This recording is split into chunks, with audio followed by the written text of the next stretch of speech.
All right, Shalom. This is your brother Nahoya from the GMS Orlando camp. I want to start off by giving all praise, honor, and glory to Yahweh, Ba'ashem, Yahweh Shai, Ba'ashem, Rakakodash. Double honors to the apostles and the elders of Great Millstone, who are the elders of Yasha Allah, and a sincere salutation to all you Akim, who are preaching this word and believing this word in all truth and in sincerity. All right, and tonight I want to go into a lesson on this video. All right, I want to keep it as short and concise as possible, grabbing many precepts um, in a decent amount of time to go into this. All right, and this video is basically a debate between this individual and these two individuals who were previously in WFI or Adam Abbott and this guy. And their debate was based on 2/3 inheriting the kingdom of Yahweh Shemel Rashad. All right, and for those who don't know, we in Great Millstone, we do believe that 2/3 will inherit the kingdom after learning for their disobedience through death by pain. All right. So I want to start off with this precept. All right. This is Galatians 3 and 17. All right.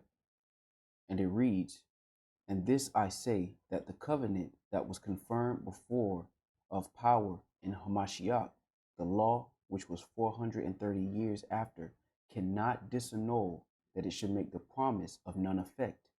For if the inheritance be of the law, it is no more of promise, but Yahweh Shemel Shai gave it to Abraham by promise." And the reason I want to start off with that, because that is the context, all right? Everything that has happened, especially in the New Testament, is for the sake of this promise being realized, being manifested, being given to Abraham's seed after him, all right? When you go into Genesis, the 17th chapter, the Lord made a covenant, all right? This is Genesis 17 and 1.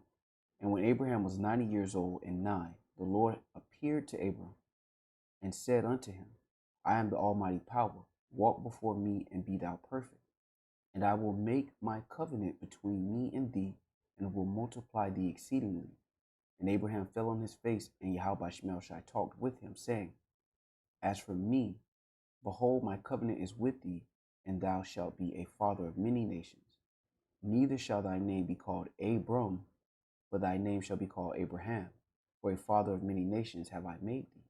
And I will make thee exceeding fruitful, and I will make nations of thee, and kings shall come out of thee.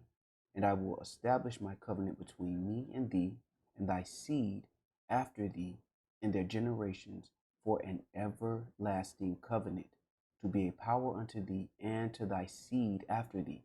Didn't say just the righteous seed. Said the Lord, it said he would be a power unto thee and to thy seed after thee. And when you understand this first, that before the law was put in stone, the promise was made to our forefather Abraham.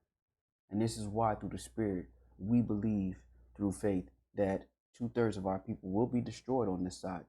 They will learn through death by pain, but they will be in the kingdom of heaven. All right. And I want to grab some other precepts to go into this. All right.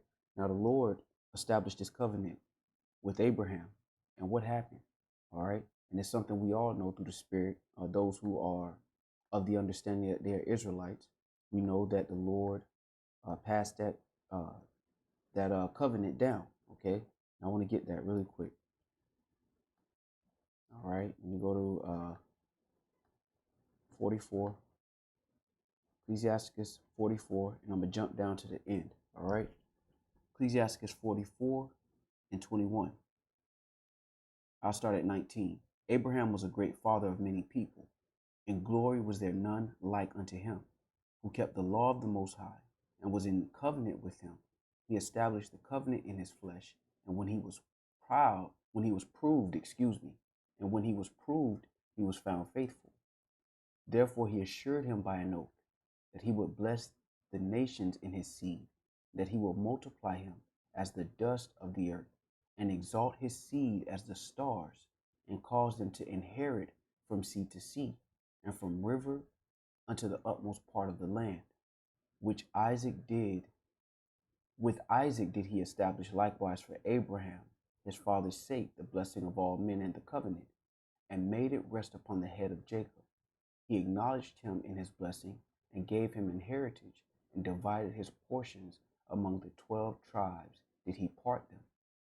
Not just the ones who the Lord will put the Spirit on to follow the law, statutes, and commandments. Because when you understand the scriptures, the Lord, man's going to of the Lord. The Lord said he made us to err from his ways. All right. And for what purpose? That another pathway would be opened up for the nation of Israel to receive the promise that was given to our forefather Abraham. And before it was decided through law, all right, who was righteous and who wasn't, the Lord made a promise. All right. And when I say that, I'm talking about the covenant that the Lord made at Sinai. Before that happened, the Lord made a promise to Abraham, Isaac, and Jacob. The law is our wisdom in the sight of the nations, but even our works right now are as filthy rags. But at the same time, and it applies to us as well, our disobedience, even now, as we try to do the right thing, all right, doesn't disannul the promise that was made to Abraham. And that promise wasn't made to just the righteous seed. It was made to the entire nation of Israel as an inheritance. And one thing that is very evident is that the entire nation of Israel is going through the curses, all right? But you have to ask yourself, if the Lord is going to allow the remnant or the elect to go into the kingdom of heaven and have children, who are those children? Who are the children that are going to be in the kingdom of heaven? All right, let's get that. There's Isaiah 60:21. All right, and it reads, "Thy people also shall be all righteous. They shall inherit the land forever, the branch of my planting, the work of my hands, that I may be glorified. A little one shall become 1,000, and a small one a strong nation. I, the Lord, will hasten it in his time."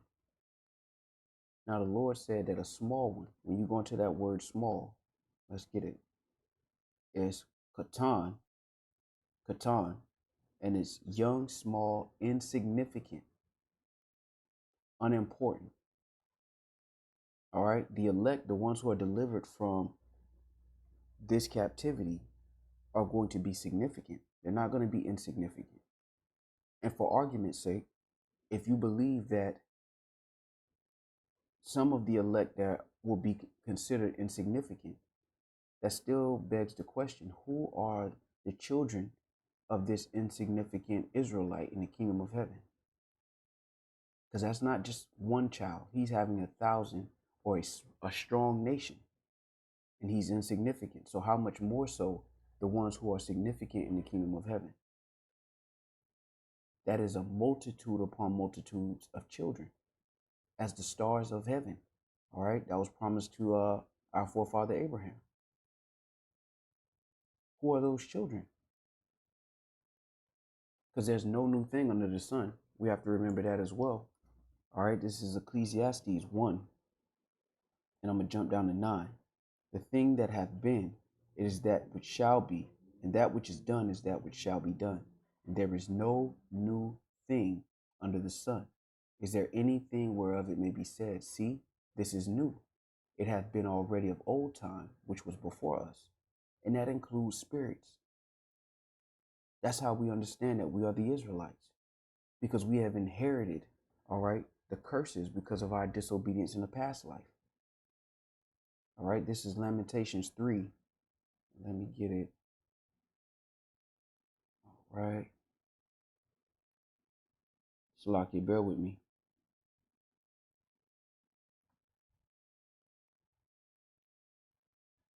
All right.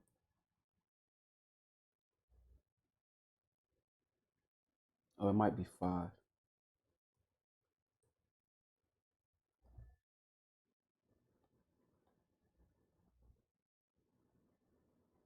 Ah, Salaki, bear with me.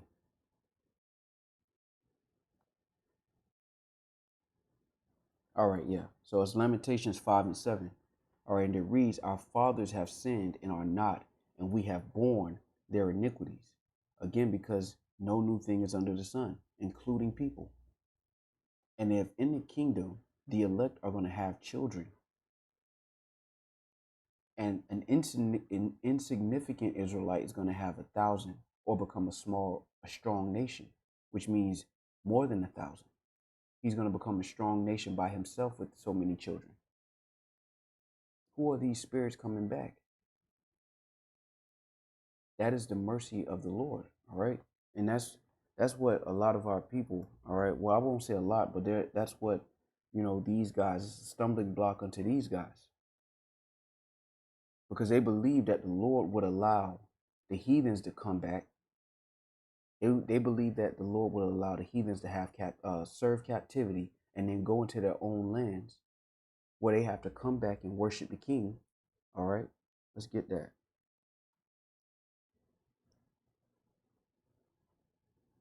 All right. Matter of fact,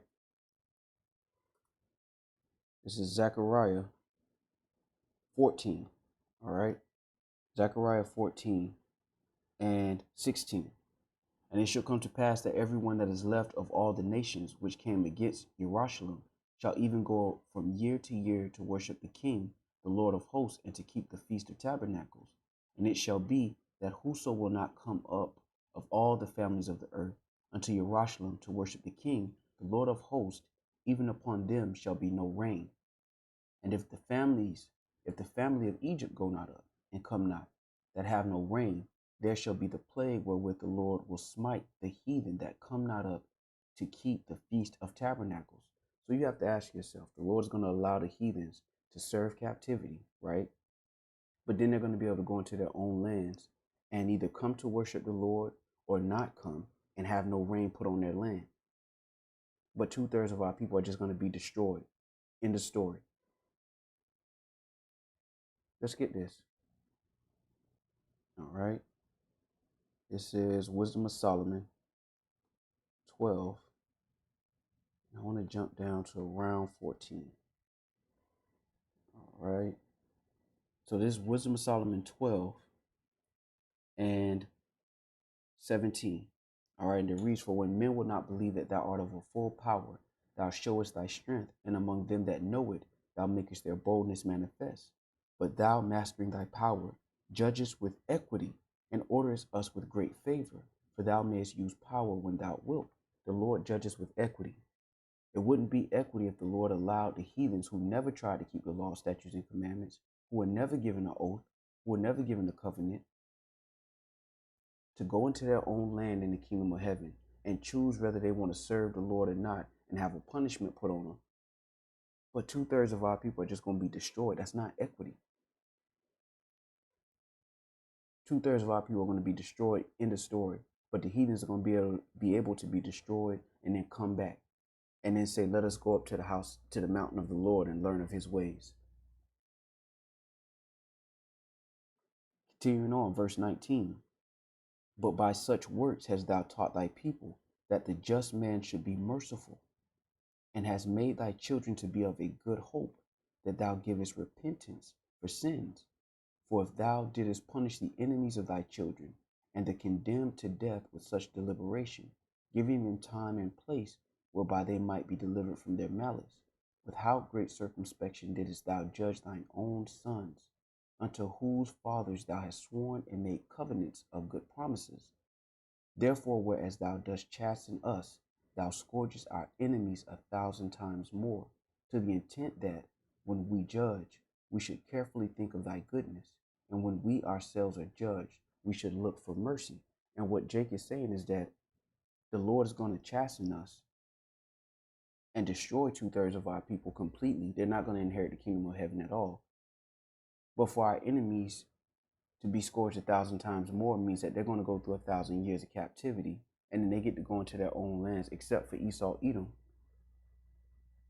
and have their own lands, have their own leaders, and just come up to Jerusalem.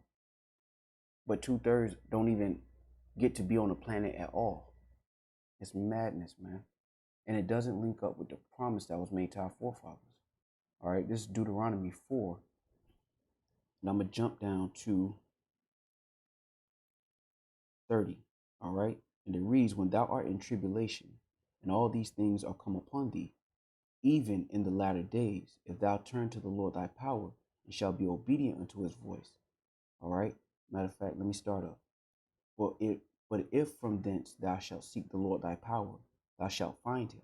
If thou shalt seek him with all thy heart and with all thy soul, when thou art in tribulation, and all these things are come upon thee, even in the latter days, if thou turn to the Lord thy power and shalt be obedient unto his voice.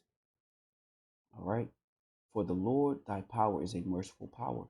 He will not forsake thee, neither destroy thee, nor forget the covenant of thy fathers, which he sware unto them.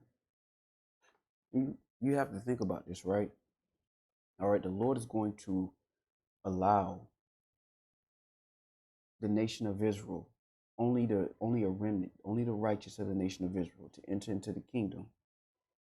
They're going to have children as the sands of the sea, as the stars in heaven, which cannot be numbered or counted. And all of those spirits that are going to come back in the kingdom of heaven are just going to be new spirits. When you really think about how that logic sounds, and then look at what the Lord says about the heathens in the kingdom, that they're going to be in the kingdom in their own lands, except for Esau, Edom. His whole house will be destroyed. He's the only one in the scriptures mentioned where his whole house is going to be destroyed. There shall not be in the house of Esau anyone remaining, for the Lord has spoken it. What these guys are putting forth is that 2/3 of our people will die and never come back. And these scriptures are showing you through the Spirit that the Lord said that he would not forget the covenant that he made. When you go into the covenant that we went into, all right, the Lord didn't distinguish. He said that the seed of Abraham, Isaac, and Jacob would inherit the kingdom. They would inherit from sea to sea. That is going to be the mercy of the Lord that our people learn through death by pain. All right. The Lord didn't say that they were going to die and they were never going to be on the earth again. He said that they were going to learn through death by pain. All right. This is 2 Esdras 9:9. And it reads, then shall they be in pitiful case, which now have abused my ways, and they that have cast them away despitefully shall dwell in torments. For such as in their life have received benefits and have not known me, and they that have loathed my law while they had yet liberty, and when as yet place of repentance was open unto them, understood not, but despised it. The same must know it after death by pain. It didn't say the same would never be on the planet again. It said they will understand and know it after death by pain. Because we all die, all right? Lord willing, in this life, those who are faithful and found worthy, the Lord will deliver them. And some will not see death in this life. But death by pain is a terrible way to go out. But to say that 2/3 of our people will not only go through death by pain, but they will never be on the earth again, but the heathens will, shows a gross misunderstanding of the big picture. Let me get this as well. All right, I'm going to go to Isaiah 45.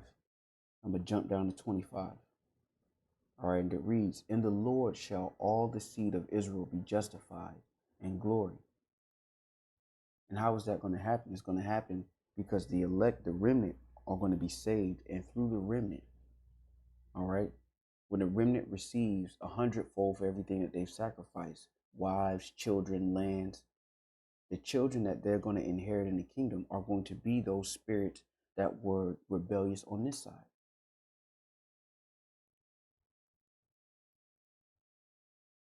When you look at the grand scheme, when you look at the bigger picture, it makes sense through the spirit and power of Yahweh Shemel Shai. All right. Now let's take a look at this. All right. Revelations 20:5.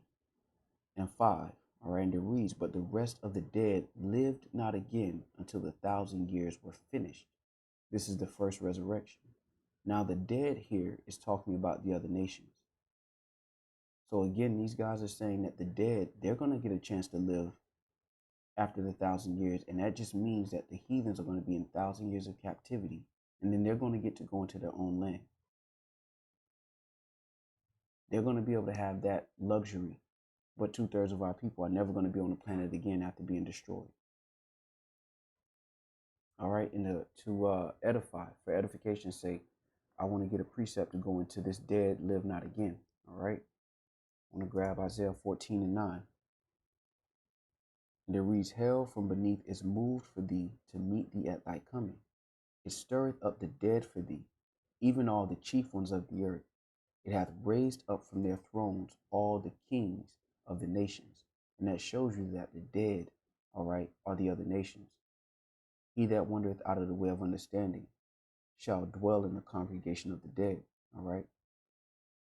Only Israel is given the law, statutes, and commandments, so only Israel knows the wisdom of Yahweh Shem Yahweh Shai. That means by default, the heathens are dead spiritually. All right. Matter of fact, let's get this. Prove that.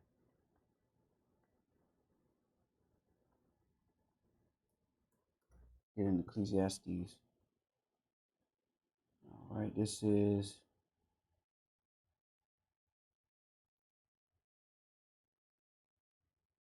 Yeah, let me get this. Lord willing, bear with me 1 second.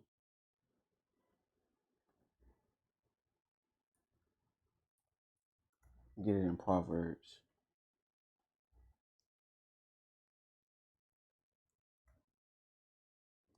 Come on.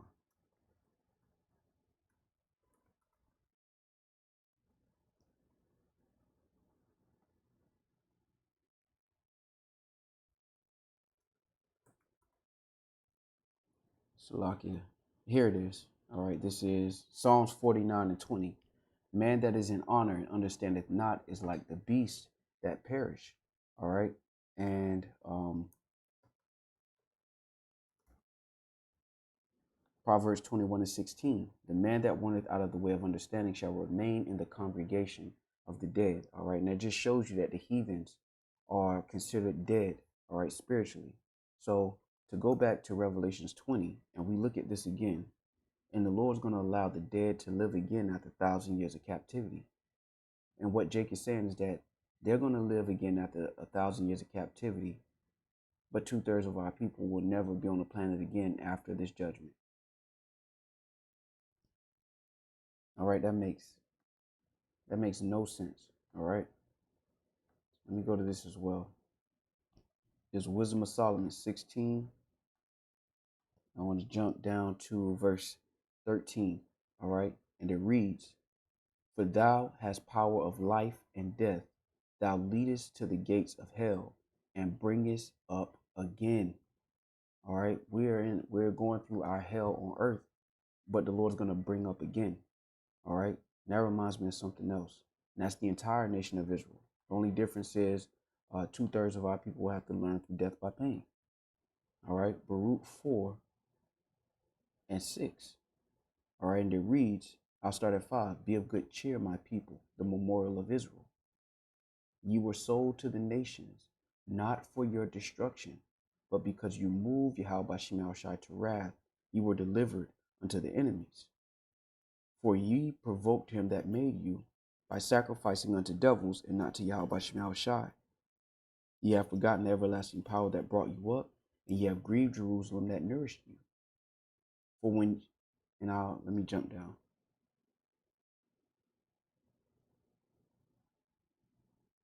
All right, let me jump down to this. Verse 21 reads, be of good cheer, O my children, cry unto the Lord, and he shall deliver you from the power and the hand of the enemies. For my hope is in the everlasting, that he will save you, and joy is come unto me from the Holy One, because of the mercy which shall soon come unto you from the everlasting our Savior. All right, and that begins with the remnant. All right, that begins with the remnant of our people, but that same mercy is going to gravitate to the entire nation of Israel. All right, verse 27 reads, be of good comfort, O my children, and cry unto Yahweh Shem Yahweh Shai, for you shall be remembered of him that brought these things upon you. All right, because again, we were not sold to the nations for our destruction. All right, but because we moved the Most High to wrath, we were delivered to the enemies. But ultimately, the Lord's going to have mercy. And for 2/3 of our people, death by pain is mercy, because they're going to come back and inherit the kingdom. Very easy, man, through the spirit and power of Yahweh by Shem Yahweh Shai. And I wanted to deal with these precepts that show you what the Lord said in the beginning. And that was that he made a promise to Abraham. It was passed down to Isaac, and then it was passed down to Jacob. And the accomplishing of that mission is what we have from Genesis to Revelations, is the Lord accomplishing that promise that was made, not just to the righteous. The righteous are the ones who take part in the first resurrection. They're the first fruits. But the entire nation of Israel will be saved, as the scriptures say, man. All right, let's get this. It's Romans 11:26. All right, and it reads, and so all Israel shall be saved, as it is written, there shall come out of Zion the deliverer, and shall turn away ungodliness from Jacob. For this is my covenant unto them, when I shall take away their sins. Come on, man. And again, in Genesis 17, when we read the covenant, the Lord didn't say just the righteous. The Lord said the seed would inherit from sea to sea. All right, that was the promise that was made from Abraham, Isaac to Jacob, and it was passed down. We receive that as an inheritance. And Jake thinks that the little acts that we do in this world to try to be righteous is enough to be considered righteous, and it's not. All of our righteousness is as filthy rags. And Lord willing, we may be delivered from this, but it doesn't mean that 2/3 of our people, who the Lord refuses to give them the understanding, will not inherit the kingdom of heaven after death by pain. And to say that the heathens will be able to die, come back into the world, go through captivity, and then go into their own land and have kids and enjoy the earth, but 2/3 of our people won't, is madness, and it's a misunderstanding of the bigger picture. Matter of fact, it reminds me of this as well.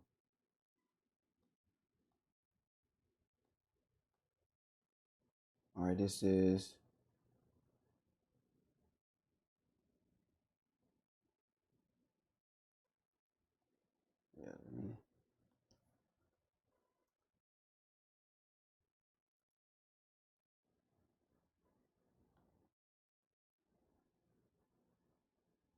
yeah, this is Ecclesiastes 19:1. A laboring man that is given to drunkenness shall not be rich, and he that contemneth small things shall fall by little and little. All right, because the scriptures tell us to be not curious in how the unrighteous, the ungodly shall be punished. All right, but I did want to go into this for edification's sake, because this can be a snare unto a lot of our people. All right, who will listen to this contemning of small things and miss the bigger picture that the Lord established. All right, this is 2nd Esdras 9:13, and it reads, and therefore be thou not curious how the ungodly shall be punished and when, but inquire how the righteous shall be saved, whose the world is and for whom the world is created. And through that righteous, the unrighteous of our people will inherit the kingdom. And I'm going to keep repeating this point because it's important. It would be unrighteous and it would be without equity for the Lord to allow the heathens, the other nations who never tried to keep the commandments, who were never given the covenant, to only have to go through 1,000 years of captivity to go back in their land and keep the law, statutes, and commandments,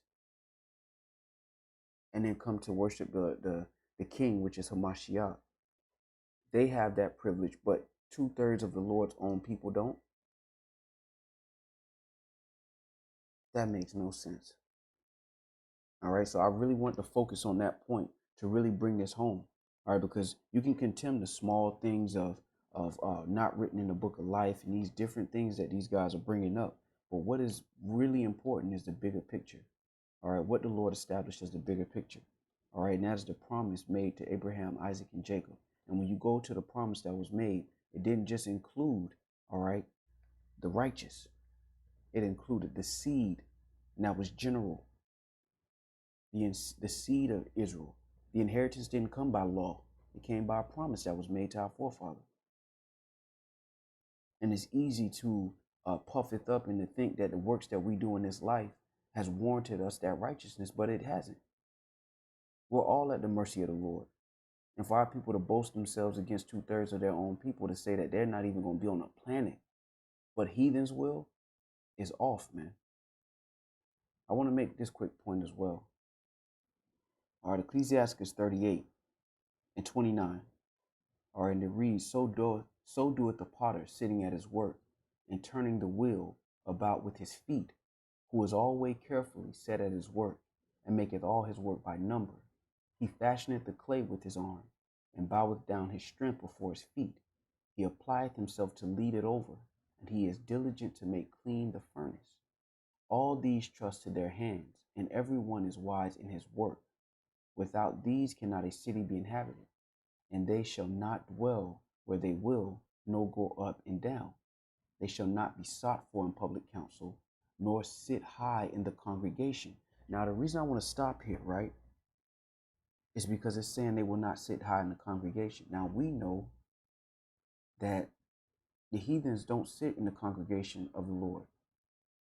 That's only for Israel. So who are these people that are not going to sit high in the congregation? They shall not sit on the judge's seat, nor understand the sentence of judgment. They cannot declare justice and judgment, and they shall not be found where parables are spoken. But they will maintain the state of the world and all their desires in the work of their craft. So there are going to be people that are insignificant in the kingdom of heaven that are Israelites. Those insignificant Israelites are going to have thousands, if not millions, of children.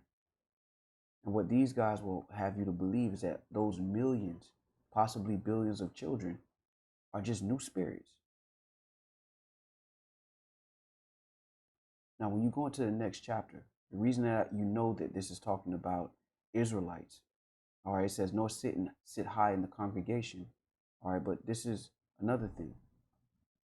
Verse 39, chapter 39, verse 1, Ecclesiastes 39 and 1.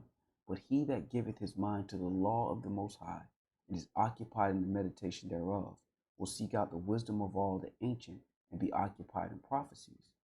He will keep the sayings of the renowned men, and where subtle parables are, he will be there also. He will seek out the secrets of grave sentences, and be conversant in dark places. He shall serve among great men, and appear before princes. He will travel through strange countries, where he hath tried the good and the evil among men. He will give his heart to resort early to the Lord that made him, and will pray before Yahweh Shai, and will open his mouth in prayer and make supplication for his sins. All right, but the point being is that those who are occupied in the law and in prophecies, they will serve among great men. But then you will have insignificant Israelites that will not be sought for public counsel. And they won't sit high, meaning they won't have rank in the congregation. That's what it means to sit high in the congregation. And this is just a small caveat, all right, to add to this lesson. Because again, the point being is that the Lord made a promise to our forefathers. Now, 2/3 of our people will be destroyed, and they will learn this lesson through death by pain. And you will have our people who believe that that's not enough. The heathens can have enough mercy to die and come back and serve captivity and then live under the Israelites, but 2/3 of our people can't. They can't die and then come back on the earth. That's off, man. All right, so Lord willing, this was edifying. With that, I want to give all praise, honor, and glory to Yahweh Bashim Yahushai. Double honors to the apostles and the elders of Great Millstone, who are the elders of Yasha Allah, and the sincere salutation to all you Akim, who are preaching this word and believing this word in all truth and in sincerity. Shalom.